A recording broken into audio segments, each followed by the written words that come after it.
MSW Media.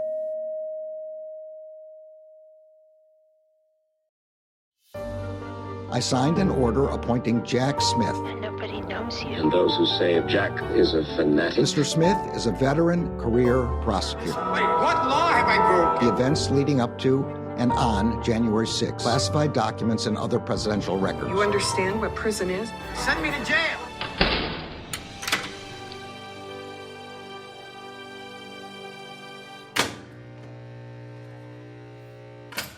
Welcome to Jack, the podcast about all things special counsel. My name is Allison Gill, and this is part 2 of the audio version of Jack Smith's immunity brief. We are still in section 1, the factual proffer, and today we're going to go over Trump's pressure campaign on state officials in Michigan, which begins on page 31. Michigan. On November 20th, 3 days before Michigan's governor signed a certificate of ascertainment appointing Biden's electors based on the popular vote, the defendant met with Shirkey and Chatfield, Michigan's Senate Majority Leader and Speaker of the House, at the Oval Office. The defendant initiated the meeting by asking RNC Chairwoman Ronna McDaniel to reach out to Chatfield and gauge his receptivity to a meeting. The defendant also asked McDaniel to participate in the meeting, but McDaniel told him that she had consulted with her lawyer and she couldn't be involved in a meeting with legislators because it could be perceived as lobbying. After Ronna McDaniel made the first contact on November 18th, the defendant reached out to Shirkey and Chatfield to extend an invitation. The same day that he contacted Shirkey and Chatfield, the defendant issued a false tweet. Quote, "In Detroit, there are far more votes than people. Nothing can be done to cure that giant scam. I win Michigan," unquote. When the defendant called Shirkey and Chatfield to invite them to the White House, he did not provide the topic of the meeting, but did ask about allegations of fraud in the election in Michigan. The legislators told him that they and the Michigan legislature were examining the allegations. Both Shirkey and Chatfield assumed the defendant wanted to see them to discuss claims of election fraud, and they wanted to be firm that they had not seen the evidence that would change the outcome of the election. For this reason, and to avoid talking only about election fraud, they actually prepared materials to raise regarding COVID-19 and planned in advance to release a statement after the meeting was over that said the legislators were unaware of information that would change the outcome of the election. Over the course of the meeting, the defendant dialed in both Ronna McDaniel, despite her request not to participate, and Rudy Giuliani and Mark Meadows were present for some but not all of the meeting. After some small talk with the legislators in the Oval Office, the defendant raised various fraud claims, including that he had lost Michigan because of fraud or misconduct in Wayne County, where Detroit is located. Shirkey corrected the defendant and told him that he had lost primarily because in 2 routinely Republican counties, Trump had underperformed with educated females. And if he had received the same number of votes there as the 2 winning local sheriffs, he likely would have won Michigan. Shirkey could tell by the defendant's body language that he was not happy to hear that assessment. Notably, the defendant only raised fraud claims to the extent they affected the outcome of his own race, not for those other offices in Michigan. Rudy Giuliani's participation came after the legislators assured the defendant that they were looking into fraud claims. The defendant dialed Giuliani into the meeting and said, "Giuliani, tell them what's going on." Rudy then launched into a fraud monologue. Finally, Shirkey interrupted and asked, "So when are you going to file a lawsuit in Michigan?" A question that Rudy Giuliani ignored and did not answer. Immediately after the meeting, Shirkey and Chatfield released that public statement in which they had stated they had not yet been made aware of any information that would change the outcome of the election in Michigan. On November 21st, the defendant acknowledged Shirkey and Chatfield's statement when he tweeted, "This is true, but much different than reported by the media," and implicitly conceded that he had not provided evidence of fraud when he added, quote, "We will show massive and unprecedented fraud." Days later, the defendant's campaign declined to request a statewide recount in Michigan, for which it would have had to pay, unless the recount succeeded in changing the outcome of the election. Despite failing to establish any valid fraud claims, Giuliani followed up with Shirkey and Chatfield and attempted to pressure them to use Michigan legislature to overturn the valid election results. On December 4th, Giuliani sent a message to Chatfield claiming that Georgia was poised to do so based on Rudy and Eastman's false advocacy there in December 3rd hearings, and asked Chatfield for help quote, looks like Georgia may well hold some factual hearings and change the certification under Article 2, Section 1, Clause 2 of the Constitution. As Eastman explained, they don't just have the right to do it, but the obligation. Help me get this done in Michigan. On December 7th, Giuliani attempted to send Shirky a message, though it failed because he typed in the wrong number.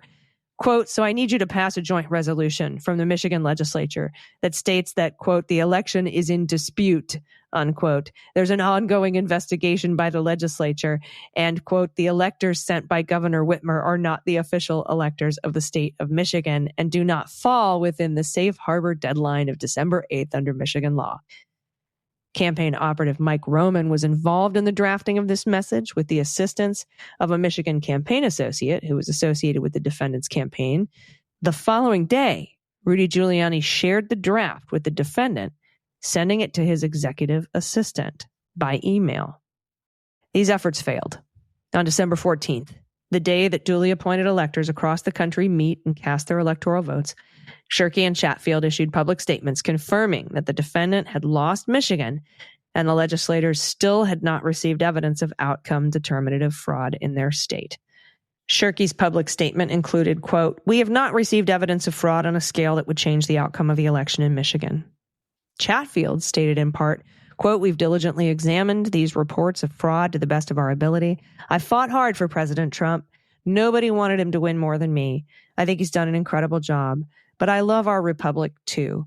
I can't fathom risking our norms, traditions, and institutions to pass a resolution retroactively changing the electors for Trump simply because some think there might have been enough widespread fraud to give him the win. That's unprecedented, and for good reason. And that's why there is not enough support in the House to cast a new slate of electors. I fear we'd lose our country forever. This truly would bring mutually assured destruction for every future election in regards to the Electoral College, and I can't stand for that. I won't. On January 3rd, the defendant's campaign publicly posted Shirky's phone number and attempted to post Chatfield's, but erred by one digit in a tweet urging, quote, contact Speaker Chatfield and Senate Majority Leader Shirky. Shirky received 4,000 text messages in 2 hours, forcing him to get a new phone number.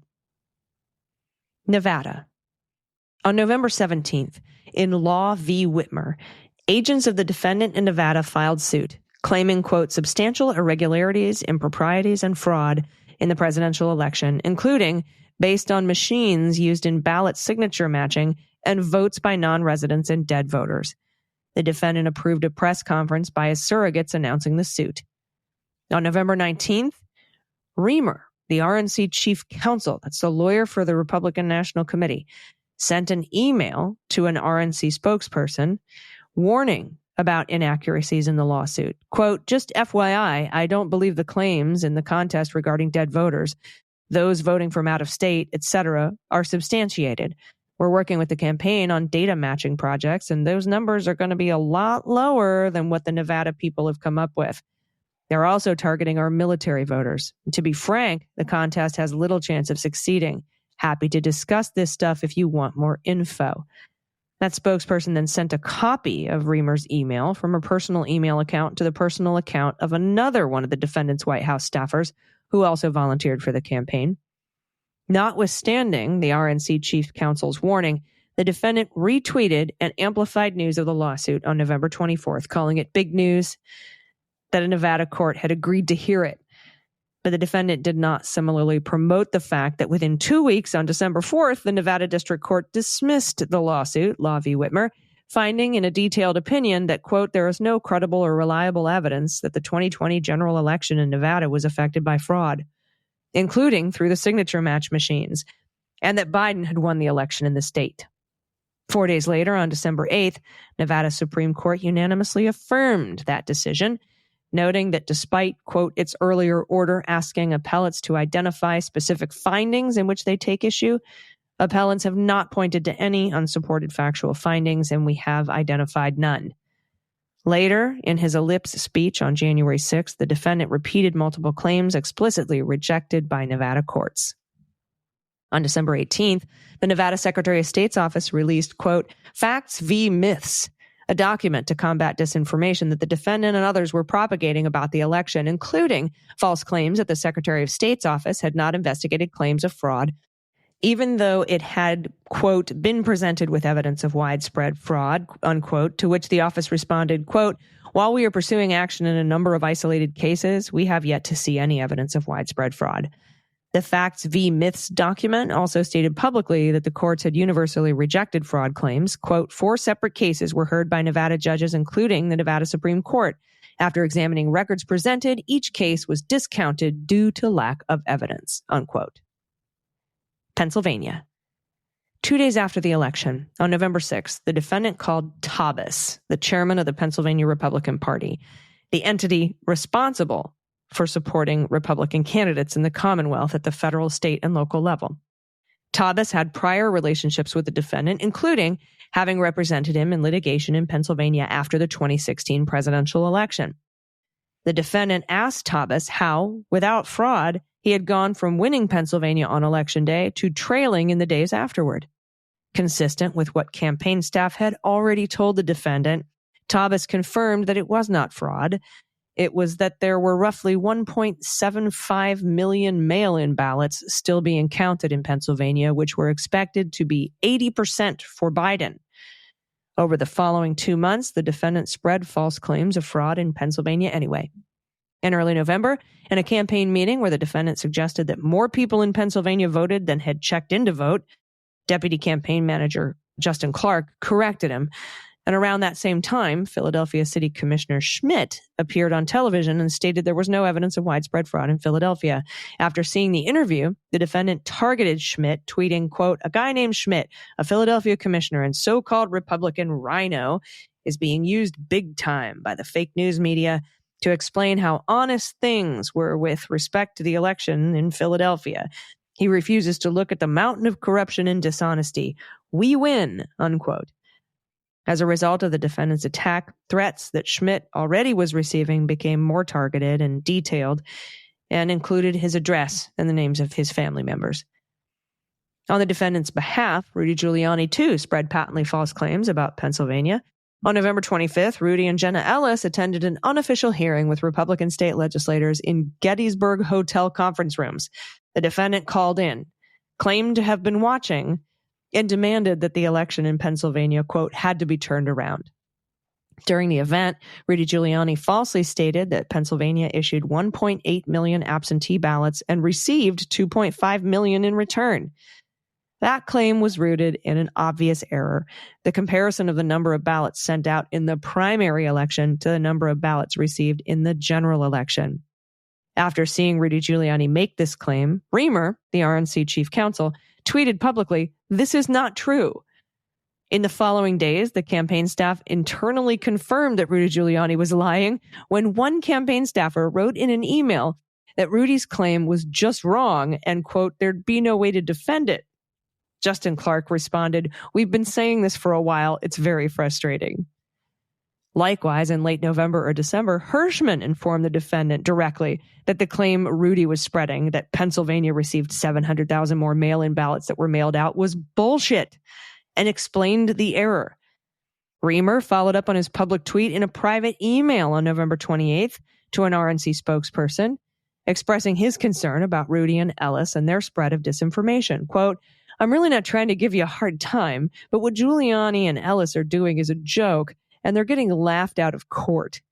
It's setting us back in our fight for election integrity, and they're misleading millions of people who have wishful thinking that the president is going to somehow win this thing," unquote. When Rudy learned of Reamer's tweet and email on November 28th, he called Reamer and left a threatening voicemail. Quote, "I really do need an explanation for what you said today, because if there isn't a good one, you should resign. Got it? So call me, or I'll call the boss and get you to resign. Call me. It'd be better for you if you do," unquote. Giuliani also contacted Ronna McDaniel to demand that Reamer be fired. And thereafter, Reamer was relieved of his duties as the RNC chief counsel. On December 3rd, 4 Republican leaders of the Pennsylvania legislature issued a public letter stating that the General Assembly lacked the authority to overturn the popular vote and appoint its own slate of electors, and that doing so would violate the state election code and the Constitution. Bernie Carrick, an agent of the defendant who worked closely with Rudy Giuliani, issued a tweet showing the 4 legislators' names and signatures and wrote, "These are the 4 cowardice Pennsylvania legislators that intend to allow the Democrat machine to steal the vote. Cowards, liars, traitors," while linking, by the way, to the legislators' Twitter accounts. On Sunday, December 6th at 12:56 in the morning, from the White House residence, having just returned from a political rally in Valdosta, Georgia, the defendant retweeted and amplified Carrick's post. All right, that wraps up the section on Pennsylvania. We'll be right back with the Wisconsin pressure campaign on the top of page 41. Stick around. We'll be right back.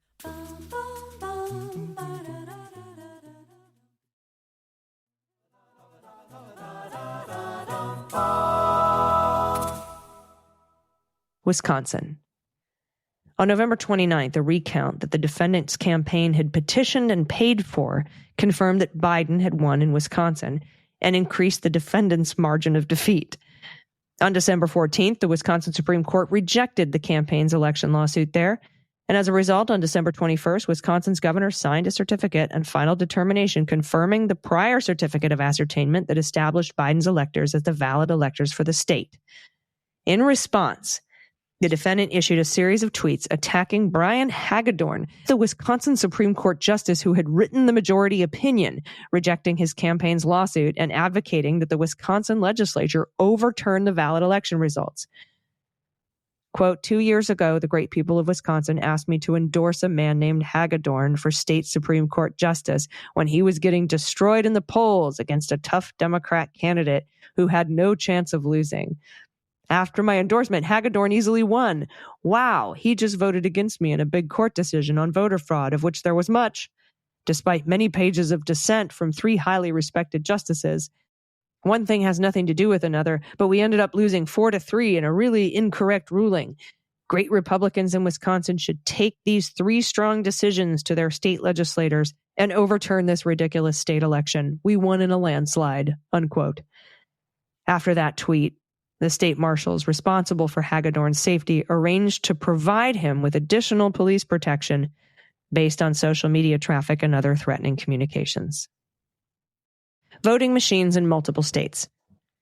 Throughout the post-election period, the defendant and co-conspirators repeatedly made claims about the security and accuracy of voting machines across multiple states, despite the fact that they were on notice that the claims were false. As early as November 12th, for instance, the National Association of Secretaries of State, the National Association of State Election Directors, and other coordinated federal, state, and private entities issued a public statement declaring the 2020 election was, quote, the most secure in American history, unquote, and that there was, quote, no evidence that any voting system deleted or lost votes, changed votes, or was in any way compromised, unquote. On November 14th, in a tweet announcing that Rudy Giuliani was to lead his campaign legal efforts, the defendant also named Sidney Powell, a private attorney who was fixated on voting machine claims, and Joe DeGenova, another private attorney.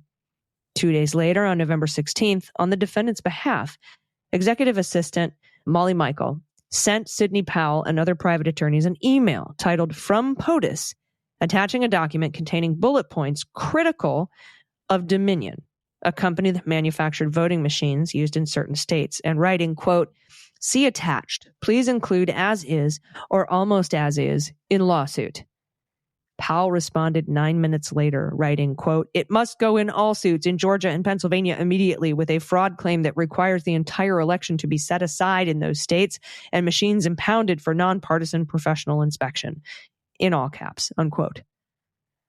On November 17th, Chris Krebs, the director of the DHS, Department of Homeland Security's Cybersecurity and Infrastructure Security Agency, CISA, publicly tweeted that a group of private election security experts concluded that claims of computer-based election fraud, quote, either have been unsubstantiated or are technically incoherent, unquote. 2 days later, November 19th, Rudy Giuliani, Sidney Powell, and Joe DeGenova and others held a press conference at the RNC headquarters on behalf of the defendant and his campaign. During it, Sidney Powell made false and factually impossible claims regarding Dominion and the integrity of the county's election infrastructure. That night, Fox News television personality Tucker Carlson stated on air that because of Sidney Powell's incendiary comments about voting machines, he had invited her on the television program. He further stated, quote, "But she never sent us any evidence, despite a lot of requests, polite requests, not a page. When we kept pressing, she got angry and told us to stop contacting her. When we checked with others around the Trump campaign, people in positions of authority, they told us Powell has never given them any evidence either. She never demonstrated that a single actual vote was moved illegitimately by software from one candidate to another. Not one," unquote. The defendant saw his private attorney's RNC press conference and Tucker Carlson's discussion of Powell, and he acknowledged to Jason Miller that Sidney Powell had appeared unhinged in the press conference. On November 20th, the day after the press conference, the defendant made a similar comment to a White House staffer and volunteer, and Dan Scavino, who volunteered for his campaign. In a casual conversation, after another meeting had ended, the defendant told another White House staffer and volunteer, Scavino, that Tucker Carlson had, quote, "eviscerated or destroyed Sidney Powell." The defendant then had a chat and a call with Sidney Powell on speakerphone while the White House staffer and Scavino listened in and mentioned the Tucker Carlson segment to Sidney Powell. While Powell responded, the defendant placed the call on mute and to the staffer and Scavino mocked and laughed at her, calling her crazy, and made reference to the science fiction series Star Trek when describing her allegations. In the same time period, when Hirschman told the defendant that Sidney Powell's claims were unreliable and should not be included in lawsuits, the defendant agreed that he had not seen anything to substantiate Sidney Powell's allegations. On November 22nd, notwithstanding the defendant's tweet from 8 days prior announcing Sidney Powell's involvement, Giuliani issued a statement on behalf of the campaign, distancing the defendant from Sidney Powell. Sidney Powell is practicing law on her own. She is not a member of the Trump legal team. She is also not a lawyer for the president in her personal capacity, unquote. Nonetheless, the defendant continued to support and publicize Powell's knowingly false claims. For example, within days of Rudy Giuliani's statement, the defendant promoted a lawsuit that Sidney Powell was about to file, tweeting on November 24th, quote, "Breaking news, Sidney Powell says her lawsuit in Georgia could be filed as soon as tomorrow and says there's no way there was anything but widespread election fraud. MAGA, America First, #Dobbs. Powell filed a lawsuit the next day against the governor of Georgia, falsely alleging massive election fraud accomplished through Dominion election software and hardware. The defendant again promoted the lawsuit in a tweet, and the lawsuit was later dismissed within 2 weeks on December 7th. On November 29th, Chris Krebs, who was no longer the CISA director, appeared on 60 Minutes. Krebs stated that he was confident that the election had been secure and that there was no manipulation of the vote on the machine count side. In response, the defendant tweeted publicly about Krebs' appearance. Quote, "At 60 Minutes never asked us for a comment about their ridiculous one-sided story on election security, which is an international joke. Our 2020 election, from poorly rated Dominion to a country flooded with unaccounted for mail-in ballots, was probably our least secure ever." A few days later, Joe DeGeneva appeared on a radio program as the defendant's agent and said that because of Chris Krebs' comments to promote confidence in the security of the election infrastructure, Krebs, quote, "should be drawn and quartered, taken out at dawn and shot," unquote. Thereafter, Krebs was subjected to death threats. In a press conference on December 1st that the defendant acknowledged watching, Gabriel Sterling, the Georgia election official, decried Joe DeGeneva and the defendant's public statement spreading disinformation and said that if they didn't stop, quote, "someone is going to get killed." On December 1st, Attorney General Bill Barr stated publicly that the DOJ had not seen evidence of fraud sufficient to change the election results. With respect to voting machines, he said, quote, "There's been one assertion that would be systemic fraud, and that would be the claim that machines were programmed essentially to skew the election results. And the DHS and DOJ have looked into that, and so far we haven't seen anything to substantiate that." Rudy Giuliani and Jenna Ellis immediately issued a formal campaign statement attacking Bill Barr and the Justice Department, writing, quote, "With all due respect to the Attorney General, there hasn't been any semblance of a Department of Justice investigation. His opinion appears to be without any knowledge or investigation of the substantial irregularities and evidence of systemic fraud," unquote. In mid-December, the defendant spoke with the RNC chairwoman, Ronna McDaniel, and asked her to publicize and promote a private report that had been released on December 13th that purported to identify flaws in the use of Dominion machines in Antrim County, Michigan. McDaniel refused, telling Trump that she already had discussed the report with Chatfield, Michigan Speaker of the House, who told her the report was inaccurate.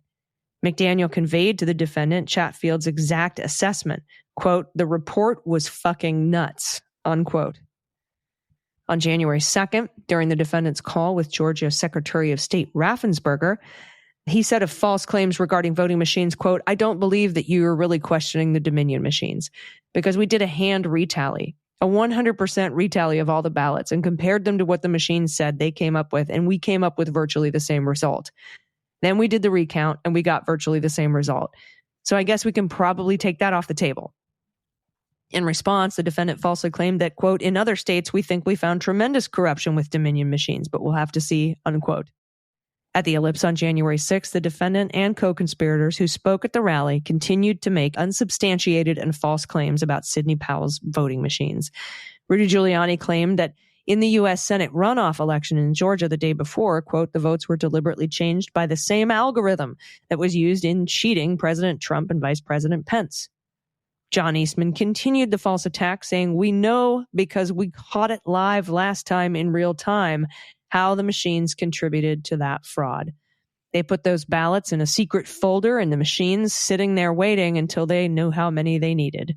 And then the machine, after the close of the polls, we now know who's voted and we know who hasn't.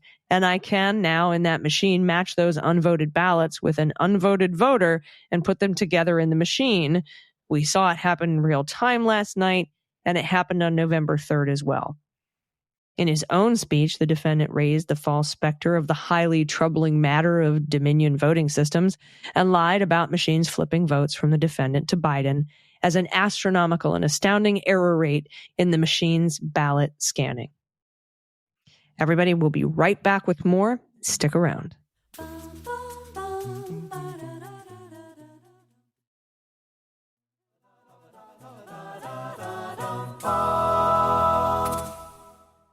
The defendant organized and caused his electors to submit fraudulent certificates, creating the false appearance that states submitted competing electoral slates.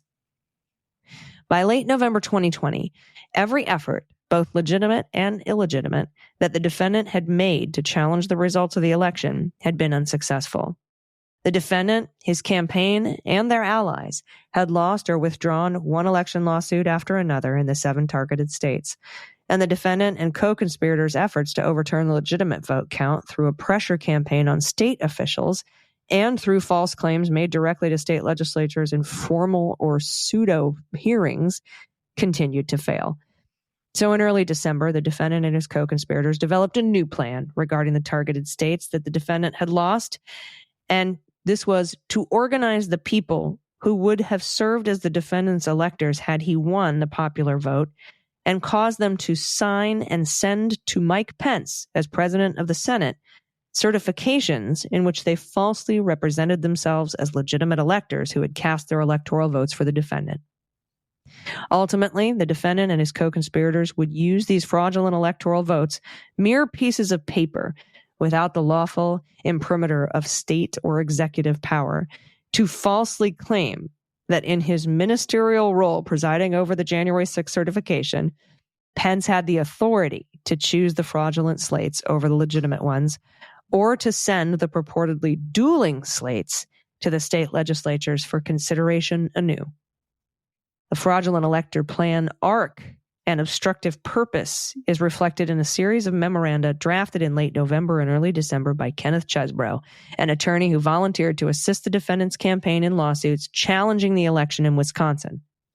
Beginning with a memorandum drafted November 18th, Chesbrough advocated that the defendant's electoral nominees in Wisconsin meet and cast votes on the date required by the Electoral Count Act, December 14th, in the event that an ongoing recount in the state reversed the defendant's loss there. But this course of action, which Chesbrough's Wisconsin memorandum presented as a contingency plan to preserve the possibility that the defendant's electors' votes be counted at the January 6th certification proceeding if he prevailed in the Wisconsin litigation and won the state, quickly transformed into a corrupt strategy to overturn the legitimate election results. Chesbrough revealed this obstructive plan in two additional memoranda, dated December 6th and December 9th, which proposed that the defendant's elector nominees in 6 of the targeted states, all but New Mexico, a state the defendant lost by more than 10% of the popular vote, sparsely referenced in his false claims of voter fraud and did not envision challenging the inception of the elector scheme, that they meet on December 14th, sign fraudulent certificates, and send them to the vice president to manufacture a fake controversy during the January 6th congressional certification. The defendant personally set the fraudulent elector plan in motion in early December, ensured that it was carried out by co-conspirators and campaign agents in targeted states, and monitored its progress. By December 5th, the defendant was starting to think about Congress's role in the election process for the first time. He mentioned to Pence the possibility of challenging the election results in the House of Representatives. In that same call, Pence told the defendant that the Georgia Bureau of Investigation was investigating their race. On December 6th, the same day that Chesbrough put the plan on paper, the defendant and John Eastman called Ronna McDaniel, the RNC chairwoman, out of the blue. McDaniel didn't know John Eastman, and the defendant introduced him to McDaniel by saying he was a professor and a lawyer. Thereafter, Eastman was the primary speaker during the conversation. Eastman told Ronna McDaniel that he and the defendant wanted the RNC, quote, to help the campaign assemble the electors in the states where we have legal challenges or litigation that's ongoing, in case any of that litigation changed the result of the state so that it would meet the constitutional requirements of electors. When the call ended, McDaniel immediately called Clark, one of the defendant's deputy campaign managers, Justin Clark, and relayed her conversation with the defendant and Eastman. After Justin Clark assured Ronna McDaniel the campaign was on it, McDaniel called the defendant back and told him so.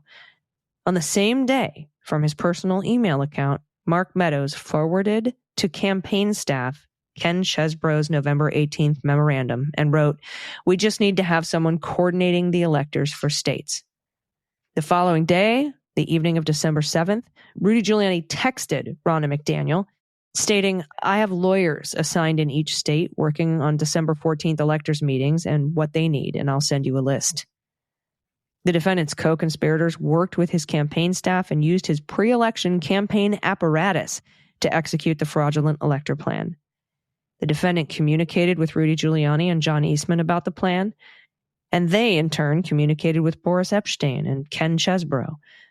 Ultimately, Mike Roman and Christina Bobb and other campaign staff and agents helped carry out Chesbrough's plans. On December 8th, Chesbrough spoke on the phone with Willenchick, a private attorney who Rudy and Epshteyn had identified as a contact for the plan in Arizona. Following the call, Willenchick recounted the conversation in an email. Quote, "I just talked to the gentleman who did that memo, Chesbrough. His idea is basically that all of us, Georgia, Wisconsin, Arizona, Pennsylvania, etc., we all have our electors send in their votes, even though the votes aren't legal under federal law because they're not signed by the governor. But we send them in so the members of Congress can fight about whether they should be counted on January 6th. They could potentially argue that they're not bound by federal law because they're Congress and make the law, etc. Kind of wild and creative, happy to discuss. My comment to him is that I guess there's no harm in it, legally maybe, i.e. we would just want to be sending in fake elector votes to Pence so that someone in Congress can make an objection when they start counting the votes and start arguing that the fake votes should be counted." Unquote. On December 9th, Boris Epshteyn contacted Ronna McDaniel for assistance with a request from Ken Chesbrough for, quote, "a list of our electors in each state and copies of the certificates sent in 4 years ago." McDaniel responded that campaign employees were already assisting in the effort and referred Epshteyn to Justin Clark. The next day, at Rudy Giuliani's direction, Ken Chesbrough generated directions to the electors in all of the targeted states except Wisconsin, which had already received his memos, and New Mexico, which he had not yet been asked to do, on how to best mimic the manner in which valid electors were required by state law to gather and vote, along with fraudulent certificates of vote for the defendant's electors to sign. The day before the defendant's electors were scheduled to meet and sign fraudulent certificates of vote, the defendant asked campaign advisor Jason Miller for an update on the elector plan and directed Miller to issue a statement. And Rudy Giuliani asked Miller to participate in messaging on a conference call. Miller discussed these developments in a text thread with Justin Clark and a campaign staffer and Hirschman. After Miller proposed a communications plan for the campaign on the elector vote, Hirschman wrote to Justin Clark, quote, "I'll call soon and we'll talk with the boss." The participants then discussed to whom a campaign statement could be attributed. Justin Clark wrote, "Here's the thing, the way this has morphed, it's a crazy play, so I don't know who wants to put their name on it," unquote. Miller then shared with those on the text thread the invitees to the call that Rudy was convening: Rudy Giuliani, Boris Epshteyn, Jenna Ellis, Christina Bobb, and a couple of other campaign lawyers. They all derogatorily referred to them as the Star Wars Bar, meaning a motley assortment of characters, and in this case, specifically ones whose professional competence Jason Miller doubted and whom he personally would not choose to hire. Hirschman responded, "Certifying illegal votes." Thereafter, the text participants collectively agreed no message would go out under their names because they can't stand by it. And in the midst of these text messages, Hirschman, Miller, and Clark had 19-minute phone calls with the defendant. In practice, the fraudulent elector plan played out somewhat differently in each targeted state. In general, the co-conspirators deceived the defendant's electoral nominees in the same way that the defendant in Eastman deceived Ronna McDaniel by falsely claiming that their electoral votes would be used only if ongoing litigations were resolved in the defendant's favor. A select few of the defendant's agents and electoral nominees, however, had insight into the ultimate plan to use the fraudulent elector certificates to disrupt the congressional certification on January 6th. In several states, the defendant, his co-conspirators, and agents were unable to convince all of the defendant's electoral nominees to participate. Marino, for instance, a former U.S. representative and U.S. attorney and one of the defendant's elector nominees in Pennsylvania, who opted out of the plan, told the state party vice chair trying to organize the defendant's electors that he would not participate because the plan didn't follow the proper process and was illegal. When electors like Marino declined, the conspirators and agents had to recruit substitutes willing to go along with the plan. Other electors who participated based on the conspirators' false assurances that the votes were only a contingency were later surprised to learn that they were used on January 6th and would not have agreed to participate if the conspirators had been truthful about their plan. In Pennsylvania, the defendant's electoral nominees' concern about the propriety of the plan presented a problem for the conspirators. In a text message that Mike Roman and Boris Epshteyn exchanged on December 11th into the early morning hours of December 12th, Roman told Epshteyn that Thomas, the state Republican Party chairman, whom the defendant had called shortly after the election, quote, is winding up the electors, telling them if they sign the petition, they could be prosecuted, need a counter argument, or someone has to call him and tell him to stop. Boris Epshteyn responded, quote, have someone who knows him call him and tell him to stop. Roman replied, that's the plan. Pennsylvania is squishy right now. Gonna need a call with Rudy tomorrow, unquote. On December 12th, Rudy, Chesbrough, and Epshteyn and others held a conference call organized by the campaign to placate the defendant's Pennsylvania electors. Rudy falsely assured them that their certificates of vote would be used only if the defendant succeeded in litigation. During the call, some of the defendant's conspirators and agents exchanged text messages expressing frustration at the electors' concerns. Mike Roman wrote, quote, whoever selected this slate should be shot. Ellis responded, quote, these people are making this so much more complicated than it needs to be, OMG. We couldn't have found 20 people better than this. Mike Roman agreed, writing, we need good substitutes. When the possibility arose that the elector certificates of vote include conditional language, making clear they were not yet the duly appointed electors, Mike Roman wrote, quote, the other states are signing what Chesbrough prepared. If it gets out, we change the language for Pennsylvania. It could snowball. On December 13th, the eve of when the electors were to meet, the defendant was preoccupied with preventing the certification of the electoral vote. He tweeted, quote, swing states that have found massive voter fraud, which is all of them, cannot legally certify these votes, as complete and correct without committing a severely punishable crime. Everybody knows that dead people, below-age people, illegal immigrants, fake signatures, prisoners, and many others voted illegally. Also, machine glitches, another word for fraud, ballot harvesting, non-resident voters, fake ballots, stuffing the ballot box, votes for pay, roughed-up Republican poll watchers, and sometimes even more votes than people voting took place in Detroit, Philadelphia, Milwaukee, Atlanta, Pittsburgh, and elsewhere. In all swing states, there are far more votes than necessary to win the state and the election itself. Therefore, votes cannot be certified. This election is under protest, unquote. Ultimately, the Pennsylvania electors insisted upon conditional language in their electoral certificates to avoid falsely certifying that they were duly appointed electors. And in New Mexico, the state that Chesebro's memoranda did not even address, the defendant's campaign filed a pretextual lawsuit just minutes before the fraudulent electors met so that there was litigation pending at the time of the vote. Notwithstanding obstacles, the defendant and his co-conspirators successfully organized his elector nominees and substitutes to gather on December 14th in the targeted states, cast fraudulent electoral votes on his behalf, and send those fraudulent votes to Washington, D.C., in order to falsely claim at the congressional certification that certain states had sent competing slates of electors. When possible, the defendant and co-conspirators tried to have fake electoral votes appear to be in compliance with state law governing how legitimate electors vote. For example, the co-conspirators knew that some states required that duly appointed electors meet and cast their votes in the state capitol building. To make it seem like they had complied with this requirement, state officials were enlisted to provide the fraudulent electors with access to the state capitol building so they could gather and vote there. In many cases, however, the conspirators and fraudulent electors were unable to comply with state law for legitimate electors. For example, Pennsylvania law required the governor to give notice when an elector was substituted, but the conspirators couldn't arrange for the governor to give notice when Thomas and others opted out and had to be replaced. Therefore, Chesebro and others brainstormed fake excuses for their failure to follow state law, writing, quote, "Maybe we can use COVID-19 as an excuse for the governor not giving notice," unquote. Then on December 14th, the date that duly appointed electors across the country meet to cast their votes, and when the defendant's fraudulent electors in 7 states mimicked them, Ronna McDaniel followed up with Trump.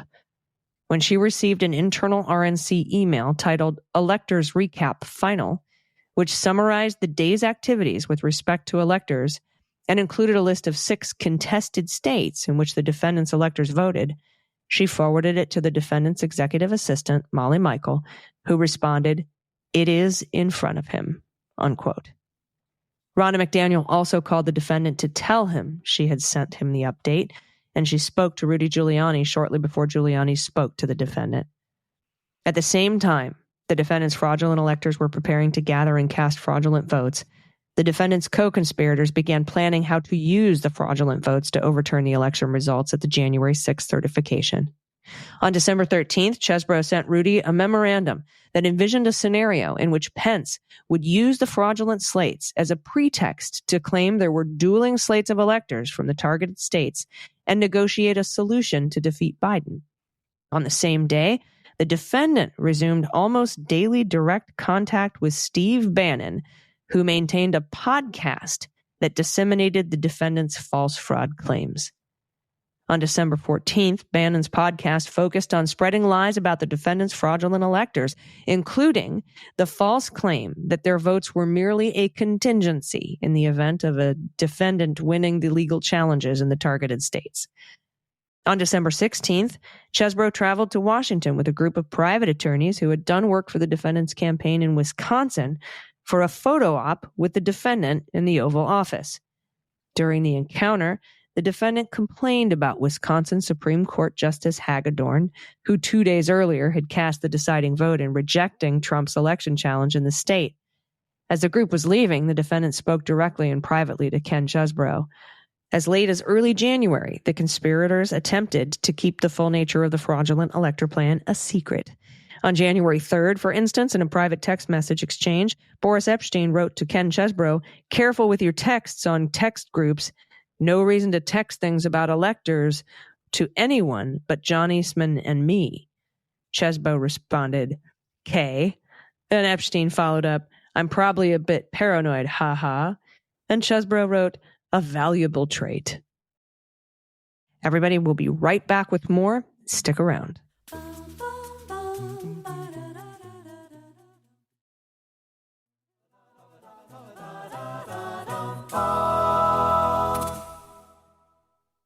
The defendant attempted to persuade Pence to reject votes cast by duly appointed electors and choose the defendant's fraudulent ones.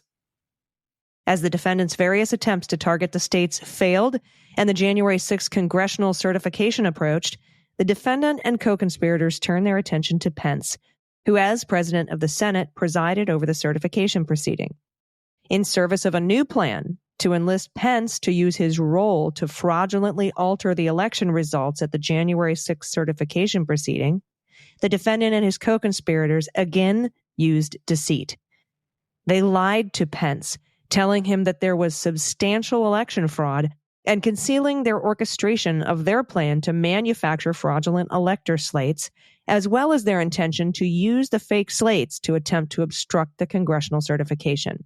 And they lied to the public, falsely claiming that Pence had the authority during the certification proceeding to reject electoral votes, send them back to the states, or overturn the election, and that Pence agreed he had these boundless powers. With these lies, the defendant created the tinderbox that he purposely ignited on January 6th.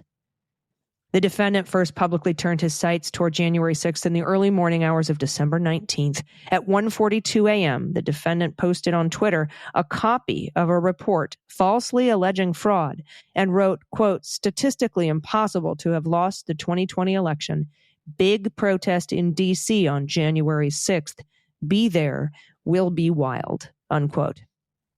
When Chesbro learned about the tweet, he sent a link about it to another one of Wisconsin's attorneys who had met with the defendant in the Oval Office on December 16th and said, wow, based on 3 days ago, I think we have unique understanding of this.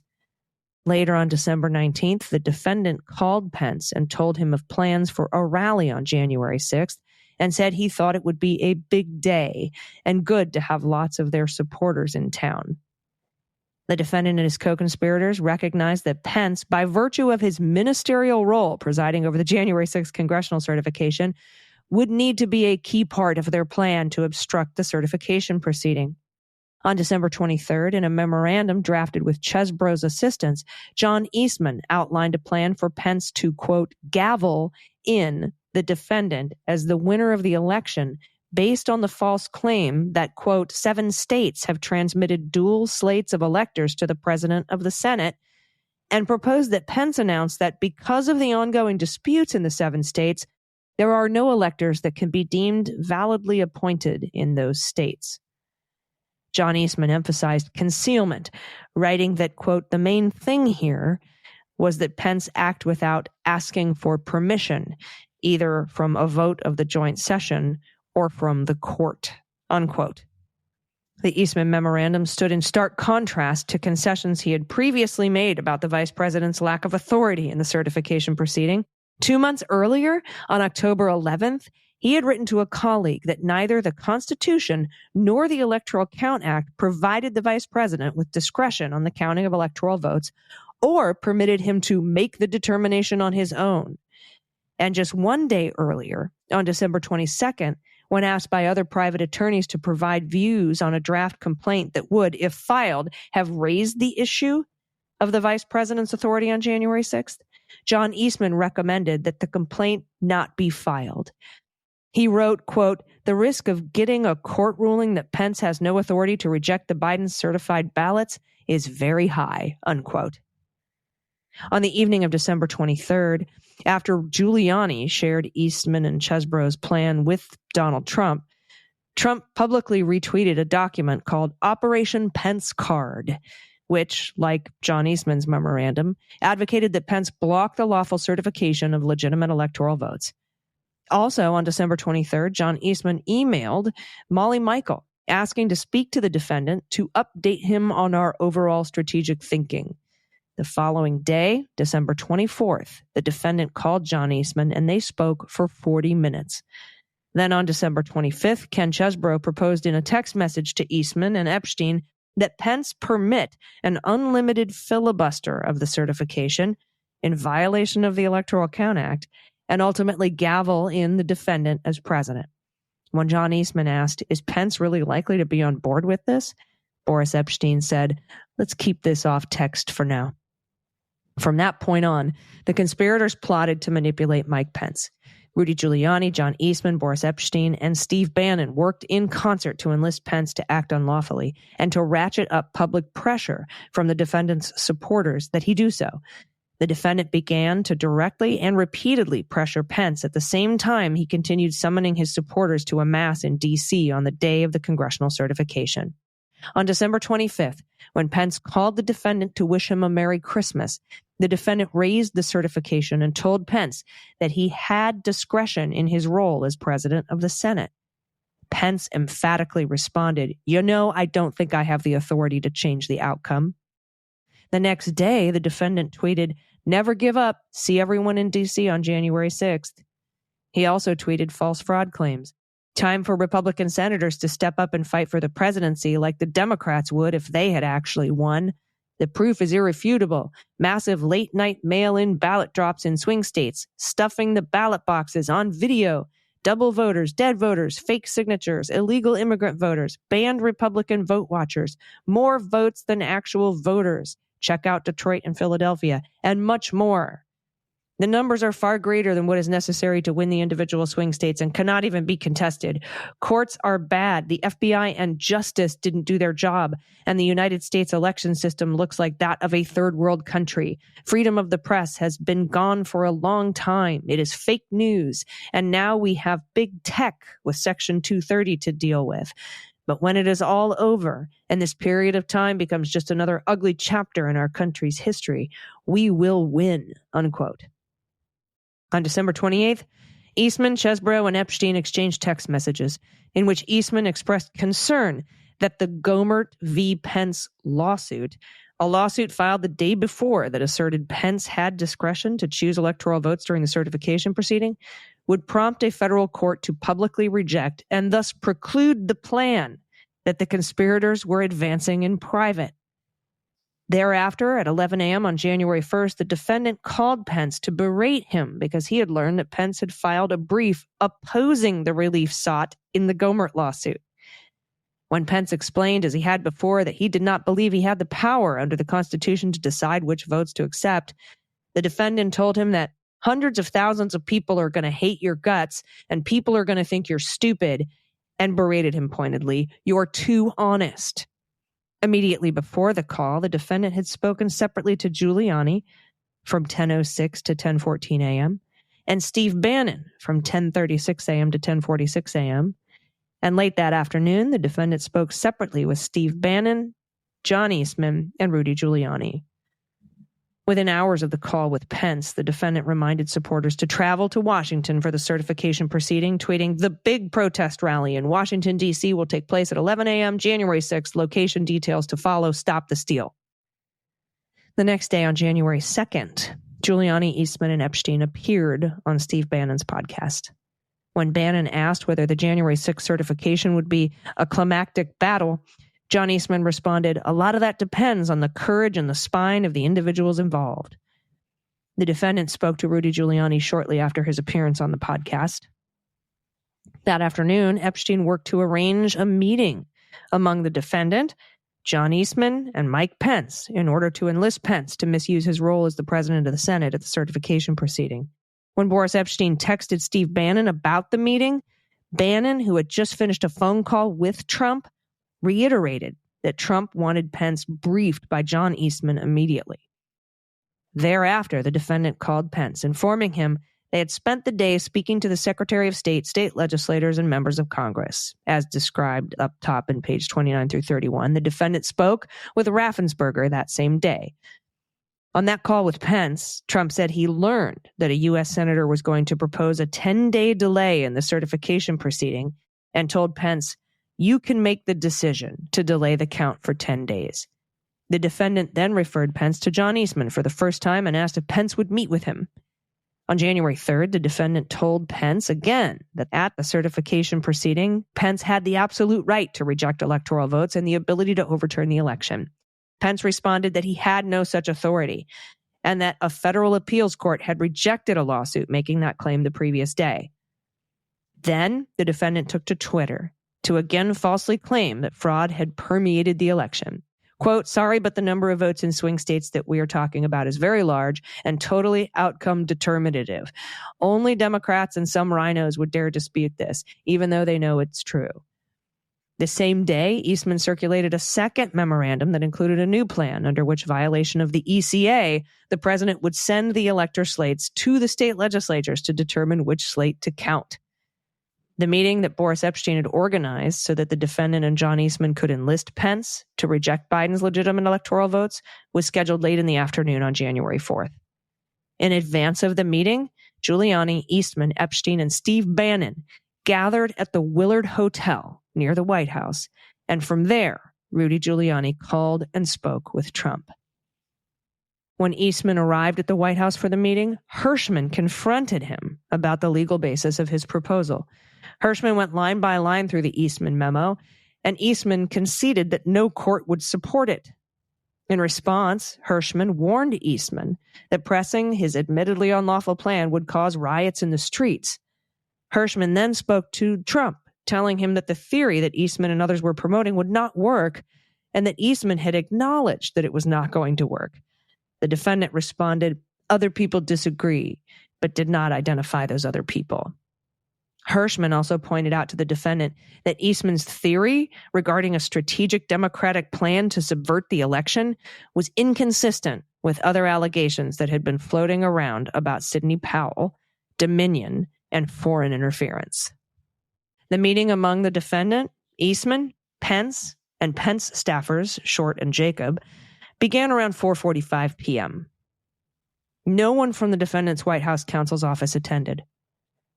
During the meeting, the defendant asked Eastman to explain his plan to Mike Pence. Eastman presented two options. Pence could unilaterally decide objections to electors, or alternatively, in the plan Eastman had devised the prior day, Pence could send the elector slates to the targeted state legislatures to determine which electors' votes should be counted. In the defendant's presence, in response to Pence's questioning, John Eastman admitted that the Electoral Count Act forbade what he proposed and that no one had tested Eastman's new plan to send elector slates to state legislatures for review. Nonetheless, the defendant repeatedly expressed a preference that Pence unilaterally reject valid elector slates. Throughout that meeting, the defendant repeated his knowingly false fraud claims as a purported basis for Pence to act illegally. Pence's 5 pages of contemporaneous notes from the meeting reflect that the defendant said, quote, where there's fraud, the rules get changed. Bottom line, won every state by hundreds of thousands of votes. This whole thing is up to MP. Has to do with you. You can be bold and right to do whatever you want to do. The meeting concluded with Pence firm and clear, telling Trump, I'm not seeing this argument working. Nonetheless, the defendant requested that Pence's staff meet with John Eastman again to discuss further, and Pence agreed. The conspirators were undeterred. Immediately after leaving the White House, Eastman gathered with Boris Epshteyn and Steve Bannon back at the Willard. Over the days that followed, these conspirators strategized on how John Eastman could influence Pence through the vice president's counsel and normalize the unlawful plan by discussing it on Steve Bannon's podcast. Meanwhile, the defendant continued to pressure Pence publicly.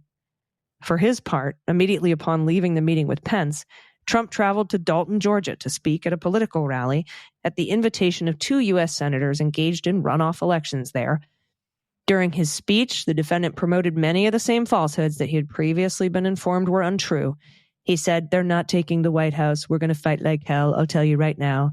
And remarked, I hope Mike Pence comes through for us. I have to tell you, I hope that our great vice president comes through for us. Of course, if he doesn't come through, I won't like him quite as much, unquote. He also used the Dalton campaign speech as a call to action to his own supporters, telling the crowd, if you don't fight to save your country with everything you have, you're not going to have a country left. And he demanded his supporters take action to prevent what he falsely called the outright stealing of elections, like they're trying to do with us, emphasizing we cannot let that happen.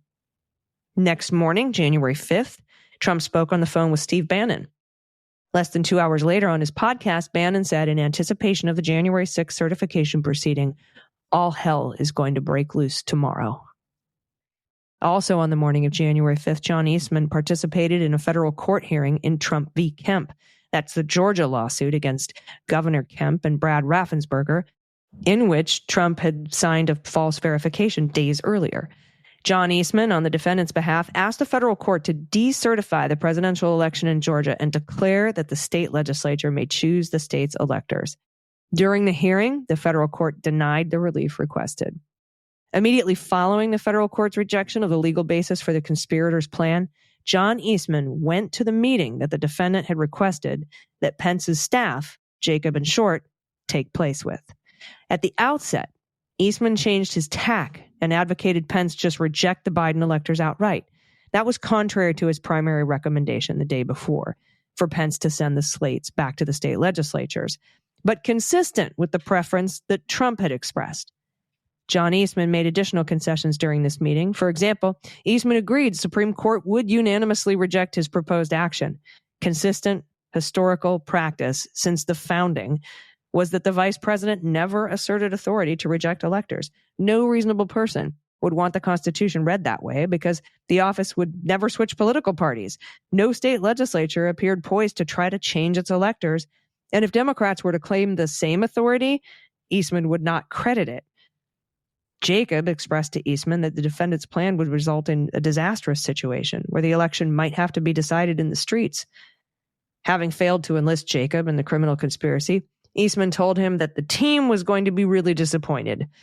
The team, in fact, was disappointed. After Eastman updated Rudy Giuliani on the meeting, Boris Epstein confirmed to Steve Bannon that the Pence lawyer, that's Jacob, was totally against us, prompting Bannon to respond, "Fuck him." That same day, Eastman received an email confirming what he had already admitted to Jacob.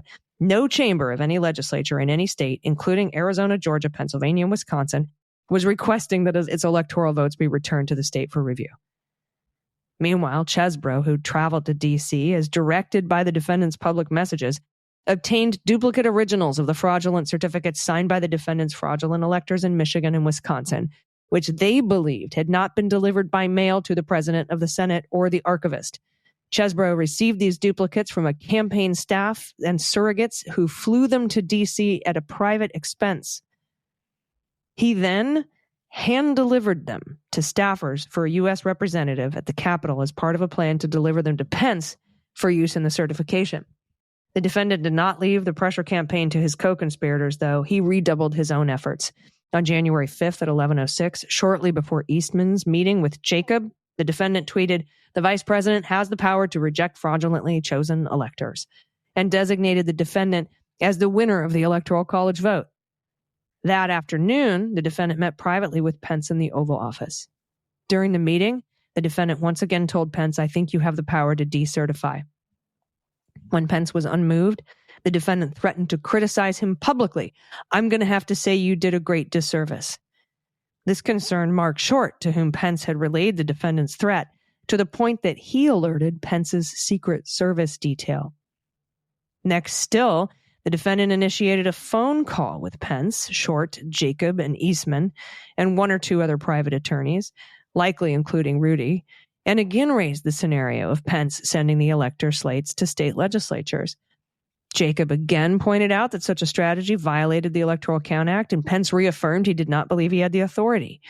Shortly after the call, that evening at 5:43, Trump tweeted, "I will be speaking at the Save America rally tomorrow on the Ellipse at 11 a.m. Arrive early, doors open at 7, big crowds."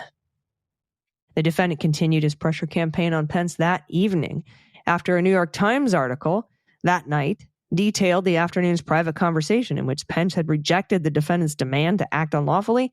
The defendant directed Jason Miller to issue a statement rebutting it and approved that statement at 9:28 p.m. Minutes later, the defendant called Pence and told him, "You got to be tough tomorrow." After concluding the call with Pence, the defendant sequentially spoke to Steve Bannon, followed by John Eastman. Then around 10 p.m. that night, the defendant issued a public statement which read, "The vice president and I are in total agreement that the vice president has the power to act." A statement that the defendant knew was a lie from Pence's repeated and firm rejections of his efforts, but gave the false hope to the defendant's supporters arriving in the city at the defendant's request and maximized pressure on Pence. And that brings us up to the attack on the Capitol, which we will cover in episode 3 of the audio version of Jack Smith's immunity brief, which will come out tomorrow. Thanks so much for listening, and we'll see you then.